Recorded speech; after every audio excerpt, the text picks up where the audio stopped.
la bienvenida a la periodista María Peña desde Washington. Te saludo con mucho gusto. ¿Cómo estás, colega? Con mucho frío. ¿Cómo están todos ustedes? Sigue por allá mucho frío. Bueno, todo el oeste, ¿verdad?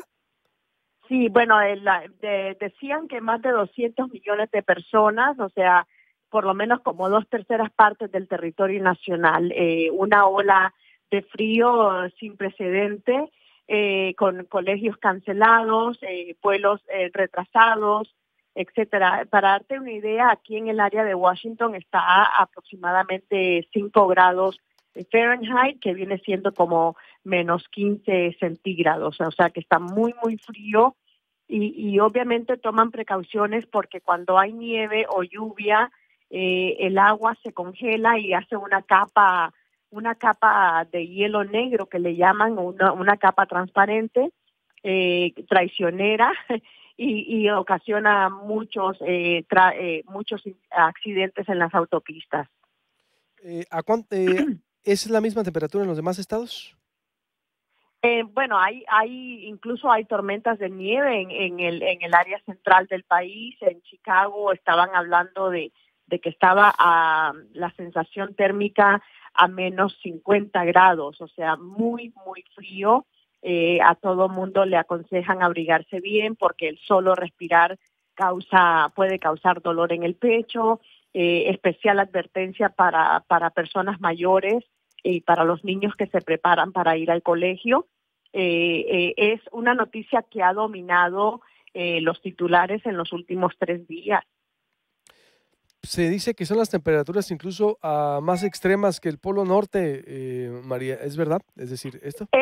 Y es especialmente, es más que todo por la sensación térmica. El factor del viento, por ejemplo, hace que se extreme esa sensación de frío.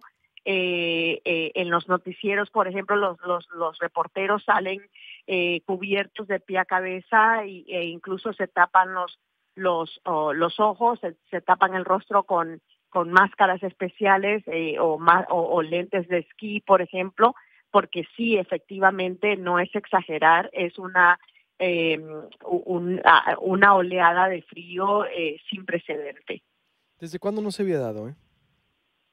Pues No, mira, pues sin precedentes no sabría ciertamente, decirte, pero para que te des una idea de que está generando noticias en los últimos 3 días, es que ha sido bastante brutal. Sí, porque vemos que bueno, Chicago también tiene severos problemas, ¿no? Al respecto. Sí, Y sí. vemos que Washington, toda esa área, vaya, en medio del frío de Donald Trump, María Peña, Sí, con la bueno, apertura del gobierno. imagínate que ya incluso se han registrado por lo menos 8 8 muertos. muertes. Uf. Se dice que es una oleada de frío, la peor jamás vista en décadas. Entonces, imagínate, es de tener mucha precaución. Sin duda. María, en medio de la apertura del gobierno, pero que no se ha de alguna manera normalizado todas las relaciones, ¿qué nos puedes decir del contexto que vive Estados Unidos? Se abrió el gobierno, pero advirtió Donald Trump que lo va a cerrar también, pudiera, si no hay acuerdo sobre el Sí, muro. mira, yo estuve en la Casa Blanca cuando él anunció este acuerdo, un acuerdo muy frágil con la oposición demócrata y los líderes republicanos en el Congreso. Estaban hablando de reabrir el gobierno, financiar las operaciones del gobierno hasta el 15 de febrero. El presidente Trump dijo que ese era el plazo para negociar un acuerdo aparte sobre la seguridad fronteriza. Él insiste en la construcción de un muro a lo largo de la frontera y dijo que si no le dan el dinero para el muro, está pidiendo 5.700 millones de dólares, y que si no le dan el dinero para el muro, él puede cerrar el gobierno nuevamente o declarar una emergencia nacional que le daría, digamos, las facultades para canalizar fondos, por ejemplo, del Pentágono hacia la construcción de ese muro, que recordemos además fue una promesa electoral que él hizo en el 2016. Así es que en realidad las negociaciones están en un punto muerto porque la oposición demócrata en la Cámara de Representantes, liderada por Nancy Pelosi, dejó muy en claro que no le van a dar ni un céntimo por ese muro, y que esto va a tener obviamente un costo político para el presidente y de hecho ya lo está teniendo. Las encuestas de opinión señalan que él ha perdido prácticamente esta guerra de relaciones públicas con los estadounidenses que están descontentos con el cierre que hubo, el de mayor longitud, digamos, de la mayor duración en muchas décadas. Se habló de 35 días en que los empleados públicos, 800,000 empleados públicos, o trabajaban sin pago o habían sido suspendidos de sus labores. El acuerdo con esto de reabrir el gobierno, en principio, permitirá que se les pague de forma retroactiva, pero el problema es que mientras tanto, mientras estaba esta crisis, muchos de ellos incluso tuvieron que ir a albergues a buscar comida porque no tenían con qué pagar sus facturas, no tenían con qué pagar el alquiler o la hipoteca. Muchos tuvieron que reducir sustancialmente sus gastos. Es decir, una situación bastante precaria. Y obviamente llegó al punto en que algunos aeropuertos tuvieron que suspender sus operaciones para evitar accidentes por la falta de personal en el control aéreo.